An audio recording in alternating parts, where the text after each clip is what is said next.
Hello, welcome to Axomia. I am Kanjana. And this is Varsha.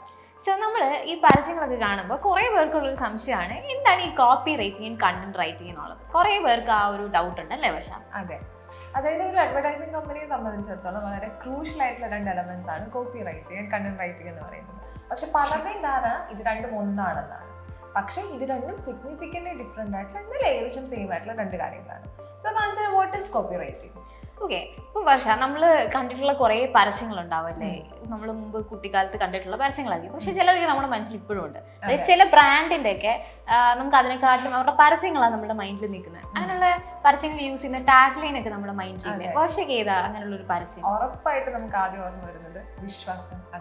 അതെ, അതുപോലെ തന്നെ നമ്മുടെ ഉയരം കൂടുന്തോറും ചായക്ക് സ്വാദ് കൂടും. അതെ, ഇതൊക്കെയാണ് ബേസിക്കലി എന്താന്ന് പറയുന്നത് കോപ്പി റൈറ്റിംഗ് എന്ന് പറയുന്നത്. പക്ഷെ ഇതൊരു അഡ്വർടൈസ്മെന്റ്സിലാണുള്ളത് നമുക്കറിയാം, പക്ഷെ എന്താണ് ഇതെന്നും ഇതിന്റെ സിഗ്നിഫിക്കൻസ് എന്താണെന്ന് നമുക്ക് പലർക്കും അറിയില്ല. സോ ബേസിക്കലി നമ്മളിപ്പോൾ പറഞ്ഞ രണ്ട് കാര്യങ്ങളുണ്ടല്ലോ, ഇത് രണ്ടുമാണ് കോപ്പി റൈറ്റിംഗ് എന്ന് പറയുന്നത്. അപ്പോൾ എന്താണ് copy writing? Copy writing is all about പെർസ്വേഷൻ. അതായത് നമ്മളൊരു പ്രോഡക്റ്റിനെ സെല് ചെയ്യുമ്പോൾ അതേത് രീതിയിൽ ക്യാച്ച് ആയിട്ട് വേർഡ്സ് എഴുതുമ്പോഴാണ് കൂടുതൽ ആൾക്കാരിലേക്ക് റീച്ച് ചെയ്യുന്നത് മനസ്സിലാക്കി. അതായത് ഇപ്പോൾ നമ്മൾ ഓൾറെഡി പറഞ്ഞല്ലോ, വിശ്വാസം അതല്ലേ എല്ലാം.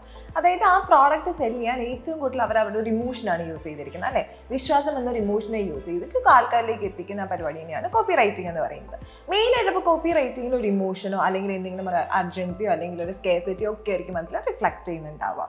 അതുപോലെ തന്നെ കോണ്ടന്റ് റൈറ്റിംഗിനെ കുറിച്ചിട്ട് പറയാനാണെങ്കിൽ നമുക്ക് എന്ത് പറയാം? അങ്ങനെ ഒരു സിമ്പിൾ ഡെഫിനിഷൻ പറയാനാണെങ്കിൽ കോണ്ടന്റ് റൈറ്റിംഗിൽ വരുമ്പോൾ നമ്മൾ കോപ്പി റൈറ്റിംഗിൽ പറഞ്ഞ ഒരു ഇമോഷണൽ അർജൻസി ക്രിയേറ്റ് ചെയ്ത് പെട്ടെന്ന് നമ്മൾ കാണുന്ന ടാർഗറ്റ് ഓഡിയൻസിനെ അട്രാക്ട് ചെയ്തിട്ട് സെയിലിലോട്ട് കൊണ്ടുവരും. ഒരു ആക്ഷൻ അവിടെ ഇമ്മീഡിയറ്റ്ലി നടക്കണം. പക്ഷേ കോണ്ടന്റ് റൈറ്റിംഗിൽ വരുമ്പോൾ കുറച്ചും കൂടി നമ്മുടെ ഓഡിയൻസിനെ അവിടെ ട്രസ്റ്റ് ബിൽഡ് ചെയ്യുക, അതായത് ഒരു ക്രെഡിബിലിറ്റി എസ്റ്റാബ്ലിഷ് ചെയ്യാൻ സഹായിക്കാണ് കോണ്ടന്റ് റൈറ്റിംഗ് ചെയ്യുന്നത്.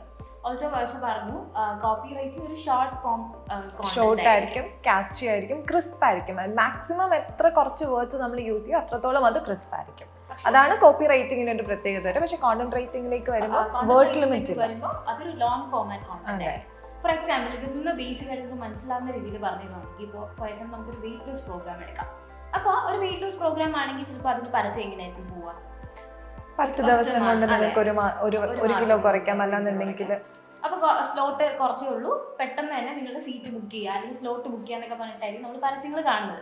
അതൊരു കോപ്പി റൈറ്റിംഗിന്റെ എക്സാമ്പിൾ ആണ് അല്ലേ? പക്ഷെ കോണ്ടന്റ് റൈറ്റിംഗിലേക്ക് വരുമ്പോൾ ഇപ്പൊ നിങ്ങൾ അത് കണ്ടു, ഈ പരസ്യം കണ്ടു, നിങ്ങൾ അവരുടെ വെബ്സൈറ്റിലോ അല്ലെങ്കിൽ പേജിലോട്ടോ പോവാണ്.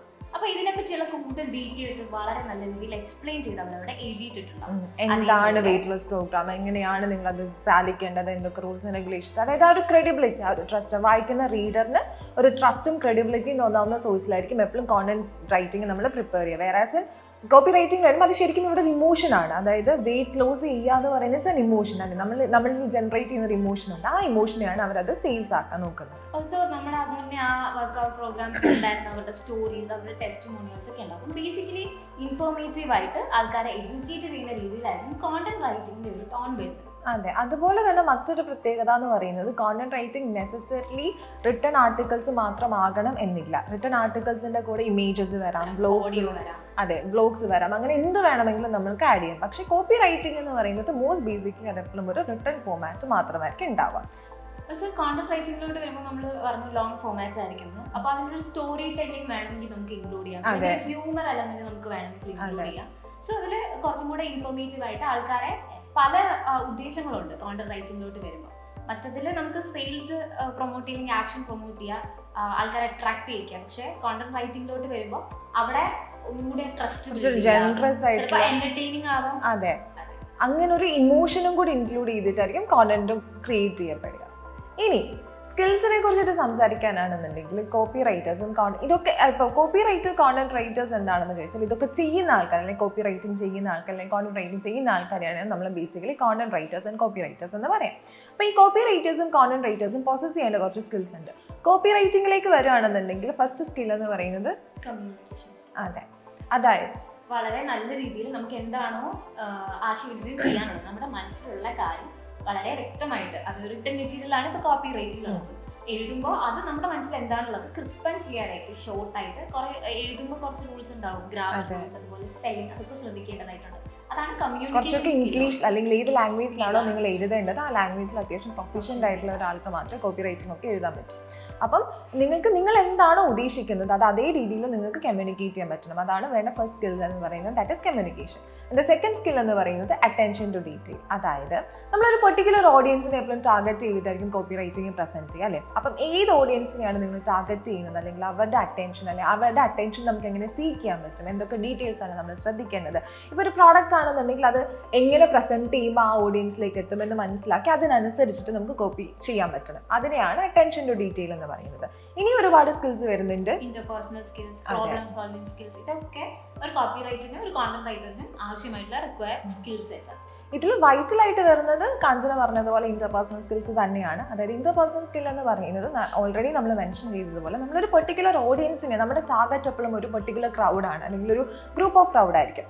ആ ക്രൗഡിലേക്ക് എത്താൻ നമ്മൾ ഏത് രീതിയിൽ പ്രസന്റ് ചെയ്യണം, അല്ലെങ്കിൽ എങ്ങനെ വാക്കുകളെ ഫോമുലേറ്റ് ചെയ്യണം. ഇപ്പം ഒരു ബിസിനസ് ആണ്, അല്ലെങ്കിൽ നമ്മുടെ പ്രോഡക്റ്റ് എന്ന് പറയുന്നത് ബിസിനസ് ഓറിയന്റഡ് ആണെന്നുണ്ടെങ്കിൽ നമ്മൾ കോപ്പി ചെയ്തേണ്ടത് വേറെ രീതിയിലായിരിക്കും. കുറച്ചുകൂടെ ലോക്കലൈസ് ചെയ്യാൻ പറ്റുന്നുണ്ടെങ്കിൽ നമ്മൾ കോപ്പി ചെയ്തേണ്ടത് വേറെ രീതിയിലായിരിക്കും. ഒരു പ്രോഡക്റ്റിന്റെ ടാർഗറ്റ് ഓഡിയൻസ് യങ് ഗേൾസ് ആണെങ്കിൽ അവർക്ക് എന്താണ് ഇഷ്ടം, അവരെ എങ്ങനെ ഇത് എഴുതിയാൽ അവരുടെ ഒരു അറ്റൻഷൻ നമുക്ക് കിട്ടും. അപ്പൊ നമ്മൾ ഒരു ബ്രാൻഡിനെ മനസ്സിലാക്കി അവരുടെ ടാർഗറ്റ് ഓഡിയൻസിനെ മനസ്സിലാക്കി നോക്കിയാൽ മാത്രമാണ് നമുക്ക് കോപ്പി എഴുതാൻ പറ്റുക.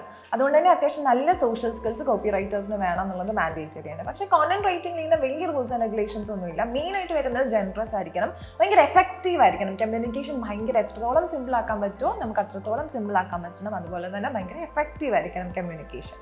ഓൾസോ ഏറ്റവും ഇമ്പോർട്ടൻ്റ് ആയിട്ടുള്ള ഒരു സ്കിൽ എന്ന് പറയുന്നത് പ്രോബ്ലം സോൾവിംഗ് സ്കിൽസ് ആണ്. അപ്പോൾ എന്തുകൊണ്ടായിരിക്കും ഒരു കോപ്പി റൈറ്ററിന് ഒരു പ്രോബ്ലം സോൾവിംഗ് സ്കിൽസ് ഉണ്ടായിരിക്കേണ്ടത്? അതായത് പ്രോബ്ലം സോൾവിംഗ് സ്കിൽ എന്നുകൊണ്ട് നമ്മൾ ഉദ്ദേശിക്കുന്നത്, അല്ലെങ്കിൽ പ്രോബ്ലം സോൾവിംഗ് എബിലിറ്റി എന്നതുകൊണ്ട് നമ്മൾ ഉദ്ദേശിക്കുന്നത് എന്താണെന്ന് വെച്ചാൽ ഒരു പ്രോബ്ലത്തിനെ മുന്നിലേക്ക് കൊണ്ടുവന്നിട്ട് അതിനൊരു സൊല്യൂഷൻ കാണുന്നതാവണം ഓരോ കോപ്പി റൈറ്റിംഗും. അതായത് ഫോർ എക്സാമ്പിൾ നിങ്ങളൊരു ഫിനാൻഷ്യൽ ക്രൈസിസിലാണ്, അവിടെ എമർജ് ചെയ്യുന്ന ഒരു പ്രോബ്ലം ഉണ്ട് അല്ലെ. ആ പ്രോബ്ലത്തിനാണ് എന്നാണ് നമ്മുടെ ഉത്തരം എന്നുണ്ടെങ്കിൽ അതിനൊരു സൊല്യൂഷൻ തരുന്നതാണ് അവരുടെ ആർട്ടിക്കിൾ എന്ന് പറയുന്നത്, അല്ലെങ്കിൽ അവരുടെ പ്രോഡക്റ്റ് എന്ന് പറയുന്നത്. അപ്പോൾ ഒരു പ്രോബ്ലം ഒരു ജനറേറ്റ് ചെയ്ത് അതിനൊരു സൊല്യൂഷൻ ക്രിയേറ്റ് ചെയ്ത് അത് സെല് ചെയ്യാൻ പറ്റുന്ന ഒരു ക്യാച്ചി പോയിന്റ് ആയിരിക്കണം കോപ്പി റൈറ്റിംഗ് എന്ന് പറയുന്നത്.